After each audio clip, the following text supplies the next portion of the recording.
A yeehaw howdy from the yeehaw howdy state, and an update on my 96 Toyota Camry. Engine is finally coming together. It's been a while since I've made an update on this whole project, but most of the engine is assembled. I'm waiting on a tensioner for the timing belt. It goes somewhere over here. But I wanted to get the belt on there and get it timed up first before I go any further. I've done the balance shaft delete, so I have the balance shaft assembly taken apart, fucking sitting in a box over here because I'm not going to be keeping it. It's not going back in the engine. So I've installed a oil pickup and windage tray from a Toyota Celica or MR2, because the Toyota Celica and MR2, you could get them with this same engine, except it came with no balance shafts. And the reason for that, the reason I'm deleting them, is so that I can run an oil pan from an MR2 or Celica, because it has baffles. The Camry oil pan does not have baffles. A lot of people already know, but I guess some people don't, because I've had questions about it. The reason you want a baffled oil pan if you're pushing a car hard is because whenever you take a really hard corner and something in your car goes flying to the side, your oil does the same shit because of those G-forces. So your pickup is right here, and all your oil during a corner sloshes all the way to one side of the oil pan. And if it's not here, your pickup's not going to pick it up. If it's over here, it's not here. So that's why I'm doing a balance shaft delete and baffled oil pan in my Camry engine, because I pushed this car way harder than it was meant to when it had these. So update on that. That's how you do it. That's the oil feed for the balance shaft assembly. If you remove them, you're going to lose oil pressure unless you plug this hole right here. It's an 8mm diameter hole. So if you just get an 8mm tap, 1.25 thread pitch, and an 8mm set screw, you just slap that in there with some blue Loctite, and that'll keep your oil pressure up. And if you're not running a baffled pan, you can still run the stock Camry oil pickup. The issue that you'll have, though, is that you'd have to cut this corner off the balance shaft assembly, because your oil pickup bolts to that. It's this leg on the Camry pickup is shorter than this leg on this one, because it bolts to that balance shaft assembly. But yeah, I've got brand new Toyota oil pump assembly, water pump assembly, cleaned up and painted the thermostat housing. It's got new seals, all new seals, even in the oil cooler. Brand new dipstick. Over here, I've painted the water bypass that the radiator connects to. Part of it goes to the heater core, and the other part goes to the water bypass. And I cleaned up and painted all of the alternator bracket and top engine mount stuff, all these parts of those brackets and the engine hooks for hoisting it. And my headers sat outside at my dad's house for like all fucking years, so they looked like shit. I had to grind down a whole bunch of rust spots and redo them. I used a the high temperature ceramic paint on these. They honestly look better than what even came on them brand new. But I might heat wrap these, I'm not sure. Because I pushed the car hard, I might do some autocross, but I'm not doing anything serious. So I don't want to spend too much money on that kind of thing, but hey, heat wrapping is a good thing to have. These are the 4-2-1 headers from Australian Performance Systems. The 4-2-1 header is way better for this engine than like the cheap OBX 4-to-1 headers. It's just these breathe so much better for this engine. They keep your low end torque up, help the engine breathe better, and they also honestly sound really good. They give it a lot more of a burbly sound and get you a little bit of pops. But I'm gonna clean. I already cleaned most of this up, the intake manifold, but I've got some. I think I'm gonna do a wrinkle black on it. I think that'll look nice. So probably gonna prep that tomorrow. I painted the front engine mount bracket, and this is a bracket that goes between the transmission and the engine block. But I'm excited about this. It still needs clear coat, but this came out really nice. I'm excited for this. I'm putting this on here instead of the little 16 valve sticker that goes on there, even though I do have one, but I like this better. And I've got a billet oil cap, totally unnecessary, but it looks amazing. So yeah, I'm waiting on some silicone radiator hoses. I'm also gonna buy some silicone hoses for the oil cooler to water bypass lines. That's pretty much it for the engine. I mean, it's pretty much stock. This cylinder head has been ported and polished. So hopefully feels a little better than stock, but I'm not expecting much, and that's okay. But I've also got a fully aluminum radiator because I'm tired of plastic tanks blowing up. They just don't age well, so this is just, mostly age-proofing. So that's gonna look nice. And I've gotten a lot of questions too about the exhaust setup that I've had on this car. So I've had the 4-2-1 APS headers. This is like the only part of the exhaust that's still stock, but 2.5-inch piping, stock resonator, no cats, and a big old fat HKS high power muffler.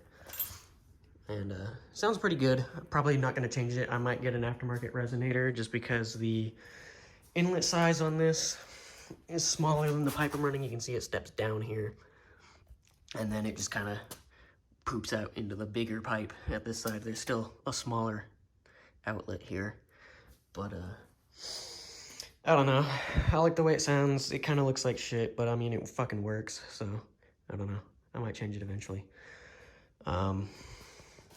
I do plan on putting bigger brakes in the front. If you get front brakes from a 2008 to 2010 Toyota Highlander, for some reason, they bolt directly into this car with zero modifications. They just bolt right in. All you have to do is kind of bend the heat shield back a little bit to clear the bigger rotors. So I'm gonna do the Highlander front brake swap. It should brake really cool, really nicely. I have a buddy in Houston who's done it, and his car stops like fucking, it's like an F1 car. It's insane.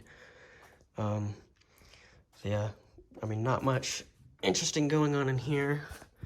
The subframe, that's the original paint, if you can believe it. But all I did was clean it, and it was just really dusty. I put polyurethane bushings in the front control arms. It's got some beefy sway bar links. Nothing crazy though. They're not adjustable, which is fine because I'm not going any lower than this. And this is a steering rack from a Lexus ES300, which compared to all of the Camry steering racks is a short ratio. So this steering rack has a much shorter ratio than anything that came in a stock Camry. So the problem with that though is I still need to find a plug for this little hole down here, because the or this hole, sorry. The ES300 steering rack has like a pressure sensor or something there. It has like an electronically assisted power steering pump, but I'm not gonna be using that. So the stock pump will probably work. I'm either gonna rebuild the stock pump or get a new one. I'm not sure. I mean, the one I've got works. It just is dirty as fuck, and it could probably use new seals. I just don't know where I want to spend the money, if I want to take the time to rebuild one or just buy one. So there's just my box of parts that have been cleaned. So I have my fuel rails ready to go, throttle bodies cleaned up and ready to go. I have all my bolts labeled and in bags. I've cleaned all of them. This box is parts that still need to be cleaned. Plus random old hoses that I need to measure the sizes of so I can replace them with silicone. Yeah, that's pretty much where the project stands now. Oh, also, I get a lot of questions about the transmission that's going in the car. It's nothing special. It's just a 5-speed from a Camry. It's an S51 transmission. Supposedly this one was rebuilt 2,000 miles ago. It still has an axle stub stuck in it that I need to pull out. I'm not going to be using that starter because I have a rebuilt stock starter that I'm going to use.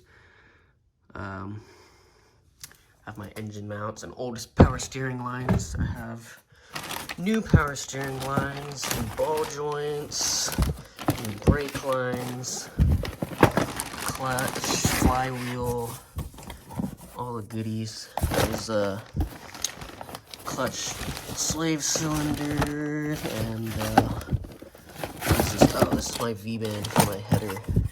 Yeah, so my header will be like quick release because it got hung up trying to get the engine out before because it was still welded to the fucking exhaust. That was a nightmare. So cruise control is not going to be working anymore because of the way I'm doing the manual swap. I have it all taped up here. This is going to change eventually, so don't worry. I'm eventually going to source a engine harness from a manual car, but in the meantime I've bridged the neutral safety switch so that the ECU thinks it's a neutral all the time.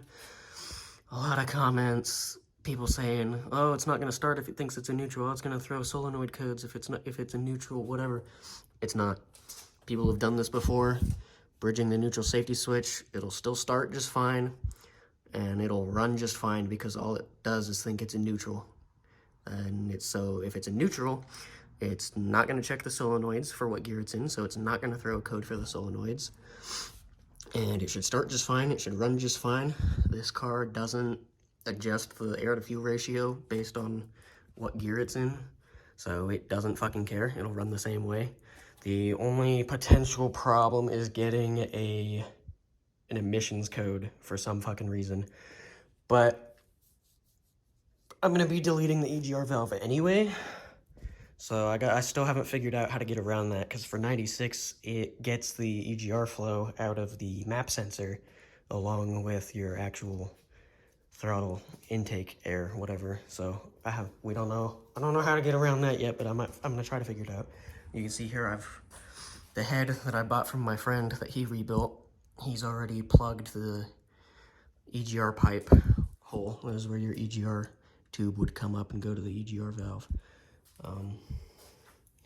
I don't even have that valve here. It's still at my dad's garage. Oh yeah, oil catch can. Because I'm trying to keep this running as clean as possible. I don't want any oil or anything going into my intake. So the PVC system is going to just go to an oil catch can. This one, you can open it up. I'm probably going to run it vented. Connect it to the PCV valve. And probably the valve cover vent, the one that's not the PCV. This one, it just goes right to the throttle body. I'm either going to put one of those goofy little cone filters on it like a lot of MR2 guys do and just vent it to atmosphere, or I'll run this to a second catch can because I do have another one. But yeah, that's it for the rebuild and manual swap on this car. I actually still haven't sorted the brake pedal. So the brake pedal for the automatic is wider than the brake pedal for the manual. It's too dark down here, you can't fucking see that shit. And I don't have another light, so you'll have to take my word for it. But I'm gonna just lob the end of it off with my Sawzall. I got a stock shifter. It throws all over the place. I want to try to find a short shifter. I mean, there's a guy I know that has one, but he's been kind of flaky, to be honest. I want to try to get one off of him. But I'm also going to be swapping a 4th gen Camry center console. So I need to get a 4th gen handbrake because it sits off to the side and has better cup holders here. Because these cup holders suck, and if you put it in 5th gear and you have a drink here, bye-bye drink. You're going to slap the fucking shit out of your drink and probably bust a styrofoam cup or something because it's right fucking there, dude. You just go...